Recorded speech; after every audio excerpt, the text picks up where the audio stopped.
Welcome to the Into the Storm Leaders podcast, where we share real stories from leaders who faced their storms head on, grew through grit, and came out stronger.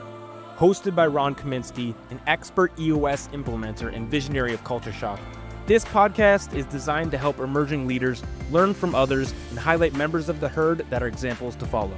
Let's head into the storm together. The views expressed in this podcast are for informational purposes only and should not be construed as investment advice or a recommendation. Eubel Brady Suttman is an SEC-registered investment advisor. Listeners should not rely solely on the information discussed and should consult a qualified professional about their own financial situation. Well, welcome to the It's Leaders podcast. I'm joined with Scott Lundy of EBS. Very excited to have you here. Thanks for joining, Scott. Yeah, Ron, it's great to be here. Sure appreciate the opportunity. My pleasure. As you guys know or may not know, EBS and Scott are a strategic partner of CultureShoc in the herd, and our community and our help-first approach to that community would not be possible without you guys. I very much appreciate the support of that. Well, Ron, you're very welcome. We've really enjoyed being a part of the herd. You know, we learn from other herd members, and hopefully they learn a little from us. It's been great so far. Well, let's get into the storm then, right? Let's do it. All right. So, who's Scott Lundy? Scott Lundy, wow. I'm the CEO of Eubel Brady Suttman Investment and Wealth Management in Dayton, Ohio. So who is EBS? Who is Eubel Brady Suttman? Yeah, thanks, Ron. So EBS is a value-oriented investment and wealth management firm based in Dayton, Ohio, serving high-net-worth families with a focus on current and former business owners.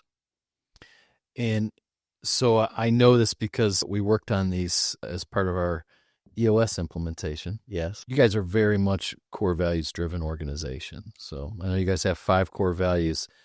I'd like you to walk me through those. So your first one up there is client first. Client first. What do you mean by that? Yeah. So for us, everything has to be about the client. You know, there are 2 aspects of that. One, we're a fiduciary. So contractually, we have to put the client's interest ahead of our own. And then secondarily, it's just a moral obligation. You know, we're in the business of building trust with clients, looking after their families, managing investment portfolios. There really is no other way except for the client to be first. It's just a non-negotiable. Yeah, this next one seems to be a little bit more internal facing. It's relentless learning. What do you guys mean by that? Yeah, so relentless learning, you know, is about continuous improvement. You know, we have an obligation to ourselves. We have an obligation to our clients to always be getting better, to strive to continually improve. You know, one of our founders, Ron Eubel, is especially passionate about the compounding of knowledge, much like money compounds. And, you know, he and other colleagues have helped build something called EBSU or EBS University, where we have a program that we put new team members through, and then we have a program that all team members go through on an annual basis. So we've been running that several years, and we believe it pays dividends for both the firm and clients. That's great. So these next 2, I don't know if these are tied together, but I think they're pretty closely related. Focus long-term and margin of safety. What do those mean? So focus long-term to us means, A, we evaluate investments with a long-term time horizon, you know, not days, weeks, and quarters, but years and decades in some cases. And then we evaluate relationships, people with the long-term in mind as well. And margin of safety, what do you mean by that? Sure. So margin of safety for us is about minimizing the risk of a permanent loss of capital. So I've once heard you say zeros don't compound too well. What do you mean by that? That is, that is true. Zeros don't compound too well. So we work really hard to avoid, bad outcomes. Yeah. And, you know, we run the business with a margin of safety. We make public investments with a margin of safety, and we make private investments with a margin of safety. So in our language, you know, what does margin of safety, you know, what is it? What does it mean? A, for us, it's a mechanism to minimize the risk of a permanent loss of capital. And really, it's the difference, or the margin of safety is the difference between the intrinsic value of what we think something's worth, you know, and the market price at which it trades at any point in time. And then over time, you know, if that margin of safety shrinks, then, you know, we might be on the sell side of a given investment. So humility is your last core value. What do you mean by that? Yeah, Ron. So humility to us is having the self-assurance to act and to remain humble, but yet acknowledge what we do not know. Because in this business, it is impossible to know everything always. So the other side of the soul of an organization, we talk about core values and core focus. You guys talk about building trust and creating peace of mind. Yes, sure. So, we have the privilege to, work with families and to manage investment portfolios for them, and in many cases become very integrated into their daily lives. And creating trust so that they can rest well at night and have confidence in the information we share with them and the paths we take them down. It's really important. And peace of mind, there are a lot of ways to judge investments and the success of relationships, but really it's quite simple. It's how well does a client sleep at night? And if we can create peace of mind to allow clients to rest well at night, we've done a pretty good job in my view. So, this is the It's Leaders podcast, Into the Storm Leaders, right? So can't get out of here without talking about storms. So in looking internal for storms, you have any examples of something that EBS has had to weather? And what were the emotions and the outcomes involved in that? Sure. So around 14 years ago, we had primarily two channels, if you will. We had indirect clients and direct clients. On that indirect client channel, we would work for clients where there was an intermediary involved. It might be a financial advisor at a financial planning firm or other firm. It might be a large consultant. And then we had the direct channel where we work directly with the client, so there is no intermediary in the middle. And what we noticed was over time that there was consistently more churn or more change in that indirect channel. So our former COO, who's still with us today, facilitating our succession plan, he led a study back in 2007 and dissected our clients and their attributes, characteristics, and so forth. And we came out of that period of study and said, we're going to change the direction of the business, and we're going to focus on direct business only. And if we have the opportunity to, work for clients, we feel very blessed to have that opportunity. But if we're going to put our marketing hats on and work to build relationships, we're really going to carve our niche out in the world of business owners.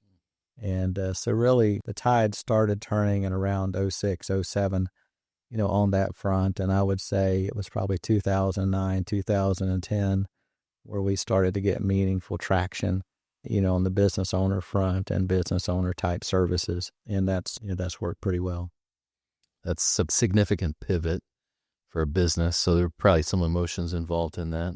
Sure, Ron. Yeah, it was a big pivot for the organization because, they're the mechanics of the pivot. That is one thing, but you have to get other team members to buy into the pivot, and you have to get team members to appreciate the end game or the long-term plan for the organization. So, yeah, lots of emotions, some high, some low, and certainly was a process and not an event.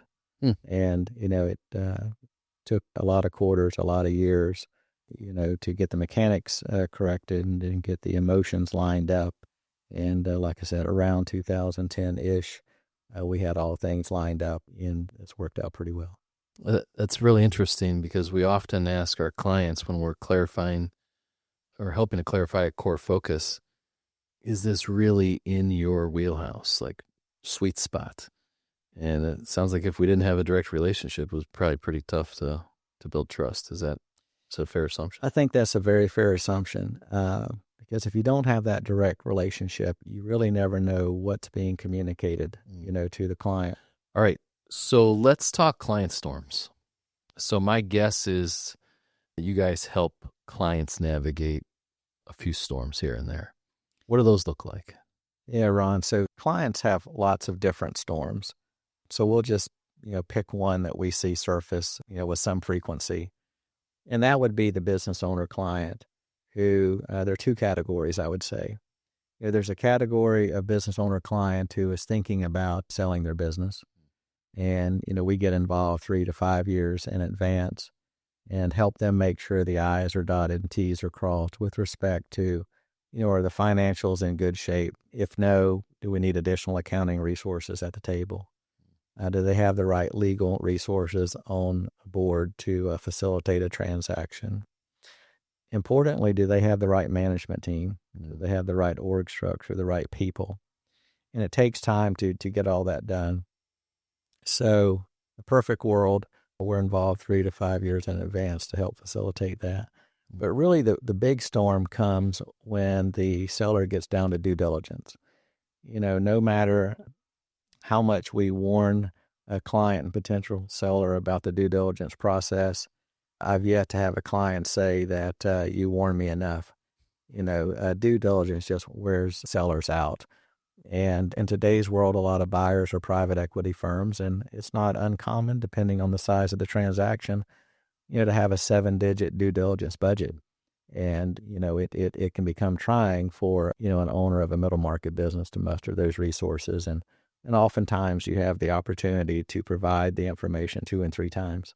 For whatever reason, it seems to go that way. So, that's one part of it. And then you have the transaction. And then you have post-transaction. And post-transaction can be, a little tricky for some entrepreneurs because they've spent their life building a business. They just sold their baby. They've worked tirelessly for many, many years, and now all of a sudden they have all this extra time on their hands, and they have to figure out what to do with it. A few folks can fill that time playing golf or tennis or traveling. But many times we see seller need to find another outlet.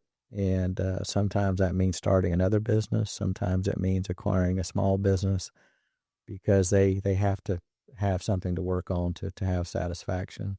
The other challenge that arises is they built their wealth growing a business that they had control over. And in a post-sale environment, the investments are typically allocated to public investment portfolios and some private funds and things of that nature, but the seller doesn't have the control that they're accustomed to having. So that takes some conditioning and takes some getting used to find peace there. I've got to imagine pre, post, and during transaction, you've got to witness some roller coaster of emotions in these entrepreneurs. Yeah, emotions do run high, and I'm glad you kind of break it down into 3 segments. And I think the way to think about it is, you've got that 3 to 5 year period leading up to the transaction to where someone in our role, along with the company's legal counsel and tax advisors, can help get things ready. There are always exceptions, but more often than not, an investment banker comes onto the scene 9 to 12 months before a transaction. And then, not always, but typically soon after closing, the investment banking team is moving on to the next transaction. That's just how the business model works. And then you've got that post-transaction period where you have, behavioral considerations to think about.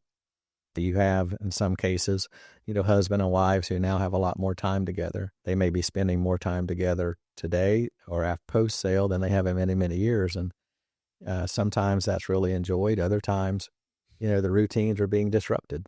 So a lot to deal with post-transaction, Sure. just like on the front side. Sure.